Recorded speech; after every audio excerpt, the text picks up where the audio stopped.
धोखेबाज पत्नी। पुराने जमाने की एक कहानी है। एक प्रदेश में एक व्यापारी ने प्रेम विवाह लव मैरिज किया।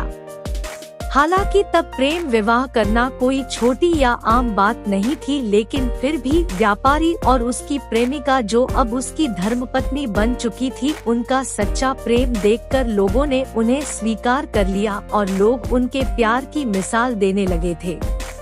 वे दोनों भी अपने प्यार से भरे नए संसार में काफी खुश थे। लोग ये देखकर हैरान रह जाते कि उन दोनों में कभी किसी वस्तु या विषय को लेकर कभी झगड़े नहीं होते थे। व्यापारी और उसकी पत्नी ने अपने प्यार की रोशनी सदा रोशन रहे, इसलिए एक नियम बनाया था। उन दिनों लोग रात को छतों पर मशाल जलाया करते थे ताकि घर आंगन में उजाला रहे और सोने के समय उन्हें बुझा देते। प्रेमी जोड़े ने तय किया था कि वे जब तक साथ रहेंगे तब तक उनके घर की मशाल जलती रहेगी। अब रात होते ही पूरे प्रदेश में अंधेरा हो जाता, लेकिन एकमात्र इस व्यापारी का घर रोशनी से जगमगाता। इस प्रदेश का राजा एक बड़े से महल में रहता था। हर रात को सोने से पहले वो अपनी रानी के साथ महल के छत पर जाकर आसमान के नजारे देखता था। एक बार जब राजा अपनी रानी के साथ छत पर चांद सितारे देख रहा था, तब दोनों की नजर व्यापारी के जगमगाते घर पर पड़ी। राजा और रानी दोनों ही उसके बारे में चर्चा करने लगे। राजा ने कहा, इस प्रेमी जोड़े में पति समझदार है, इसलिए उनका साथ अच्छे से चल रहा है। रानी राजा से सहमत नहीं थी। रानी का कहना था, जरूर पत्नी ही ज्यादा समझदार होगी और वह पति की और उसके घरवालों की गलतियों को नजरअंदाज कर देती होगी। इसके बिना उनके परिवार का इतने अच्छे से चलना संभव नहीं है। राजा रानी की चर्चा बहस में और फिर बाद में झगड़े में बदल गई। अंत में राजा ने कहा कि हम क्यों झगड़ा करें, एक काम करते हैं, उनकी परीक्षा लेते हैं और देखते हैं कौन ज्यादा समझदार है।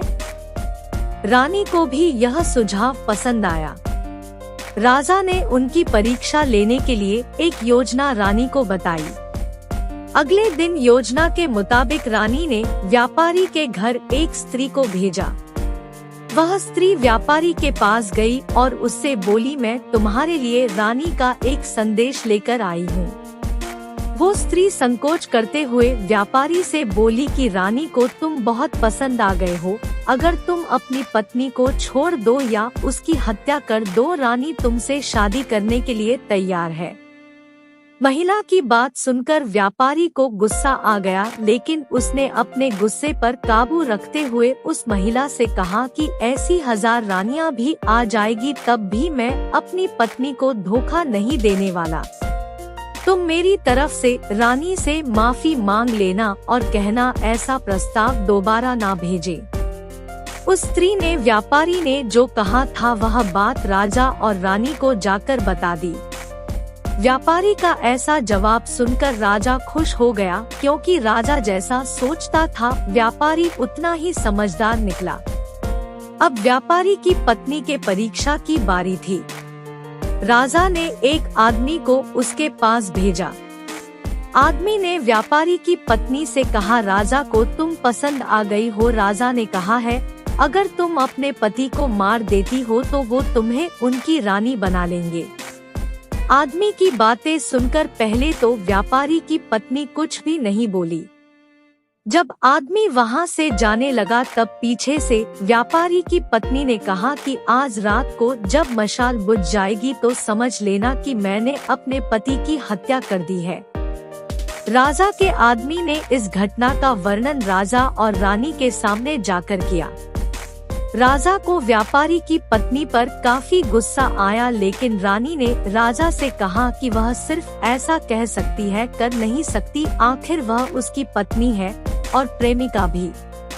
राजा ने तय किया कि व्यापारी को खतरे में नहीं डालना चाहिए, इसलिए राजा ने अपने कुछ सिपाहियों को आदेश देकर उसके घर के पास खड़ा रहने के लिए कहा। राजा ने उनको समझाया कि जैसे ही व्यापारी के घर की मशाल बुझे तो तुरंत उसके घर में घुस जाना और व्यापारी को बचा लेना। रात होते ही राजा और रानी अपने महल के छत पर आकर व्यापारी के घर की तरफ देखने लगे। आधी रात हो गई लेकिन कुछ भी नहीं हुआ। रानी राजा से कहने लगी, देखा मैं कहती थी ना कि वो सिर्फ कह सकती है, ऐसा कर नहीं सकती। रानी ने यह शब्द कहे ही थे कि राजा ने देखा कि व्यापारी के घर की मशाल बुझ चुकी है। राजा को व्यापारी की चिंता होने लगी। थोड़ी देर बाद राजा के वह सिपाही जो व्यापारी की सुरक्षा के लिए वहां खड़े थे, राजा के पास आए और उन्होंने राजा को व्यापारी की मौत की खबर सुनाई। राजा ने कहा, तुम्हारे होते हुए व्यापारी कैसे मर सकता है? सिपाहियों ने कहा कि उसकी पत्नी ने दिन में ही जहर दे दिया था और रात को पति के मरने के बाद उसने घर की मशाल बुझाई, इसलिए हम कुछ भी नहीं कर पाए। राजा को इस घटना से न सिर्फ व्यापारी की पत्नी से बल्कि औरत जात से ही नफरत हो गई। व्यापारी की पत्नी के बेवफाई के विचार उसे पूरी रात आते रहे। राजा उस रात एक भी मिनट सो नहीं पाया। राजा को इस बात का काफी पश्चाताप हुआ कि उसकी वजह से व्यापारी को अपनी जान गंवानी पड़ी। सवेरे राजा ने अपने एक मंत्री को बुलाया और उसे आदेश दिया कि मैं शिकार करने जा रहा हूँ। जब तक मैं लौटूंगा इस प्रदेश की सभी महिलाओं को गला काटकर मार देना। राजा का ऐसा आदेश सुनकर मंत्री ने राजा को काफी समझाने की कोशिश की, लेकिन राजा उसकी एक भी बात सुनने के लिए तैयार नहीं था और राजा ने उसे धमकी दी कि अगर तुमने यह काम पूरा नहीं किया तो सबसे पहले मैं तुम्हें ही मौत की सजा दे दूंगा। राजा के शिकार पर जाने के बाद मंत्री काफी चिंता में डूब गया। जब मंत्री को कुछ भी नहीं समझ आ रहा था तो मंत्री सीधे अपने पिता के घर गया, जो पहले राजा के पिता के यहाँ मंत्री रह चुका था और काफी समझदार था। मंत्री ने अपने पिता को सारी बात बताई। बेटे की बात सुनने के बाद उसके पिता ने उसे कहा कि सबसे पहले तुम कहीं पर छुप जाओ, क्योंकि राजा जब लौटेगा और देखेगा कि तुमने उसका हुक्म नहीं माना है तो वह तुम्हें सजा देगा। मैं देखता हूँ, किसी तरह राजा को समझाता हूँ। रात को जब राजा लौटा और उसने देखा कि उसके प्रदेश में सभी महिलाएं पहले की तरह ही अपना काम कर रही है, घूम रही है, तो उसे मंत्री पर बहुत गुस्सा आया। हर जगह तलाश करने के बाद जब मंत्री नहीं मिला तो राजा सीधे मंत्री के पिता के घर जा पहुंचा। राजा ने मंत्री के पिता से मंत्री के बारे में पूछा।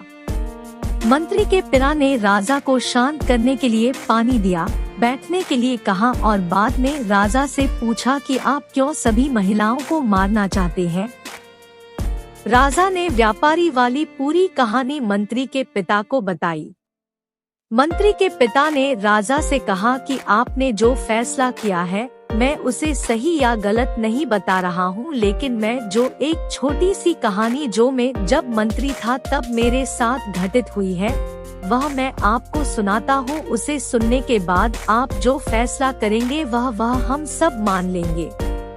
मंत्री के पिता ने कहा, एक दिन में जंगल से गुजर रहा था। अचानक एक नकाबपोश घोड़े पर सवार होकर आया और मुझे बंदी बनाकर घसीटते हुए कब्रिस्तान लेकर गया। वह मुझे एक कब्र के पास लेकर आया। वहाँ पर पहले से एक कब्र खुद ही हुई थी और एक सर कटा आदमी उस कब्र में था। उस नकाबपोश ने मुझे उस कब्र में मिट्टी डालने के लिए कहा। जब मैंने कब्र को पूरी तरह मिट्टी से ढक दिया तब उसने मुझे बाजू में एक और कब्र खोदने के लिए कहा। मुझे लगा यह दूसरी कब्र मेरे लिए ही खोदी जा रही है।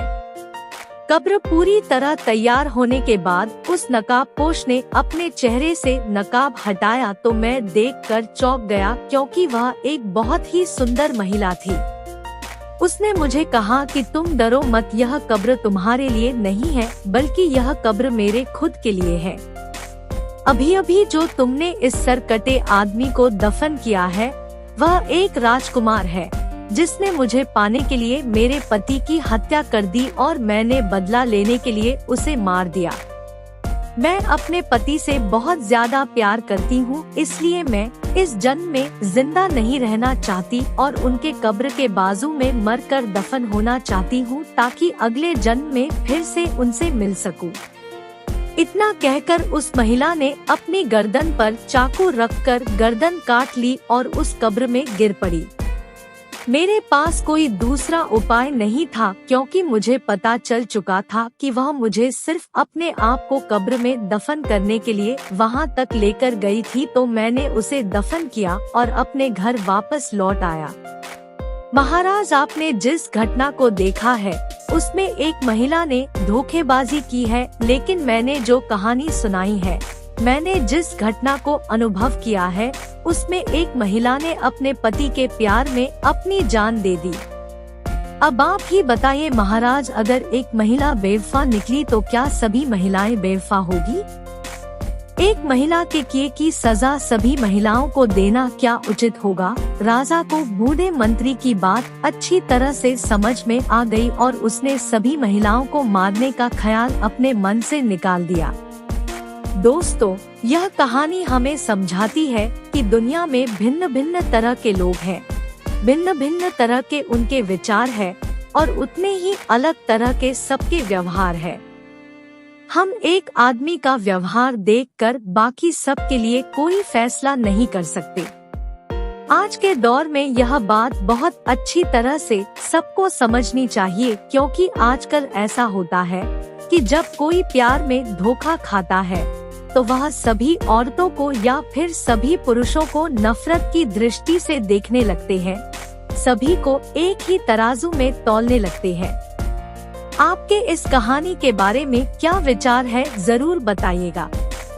और आपने इस कहानी से क्या शिक्षा पाई है, कमेंट में जरूर लिखिए। अगर कहानी अच्छी लगी हो तो वीडियो को लाइक और शेयर करें और ऐसी ही मोटिवेशनल और इंस्पिरेशनल कहानियाँ पढ़ने के लिए हमारे चैनल को सब्सक्राइब करें और बेल आइकन दबाना न भूलें ताकि हर आने वाली वीडियो की नोटिफिकेशन सबसे पहले आप तक पहुँचे। धन्यवाद।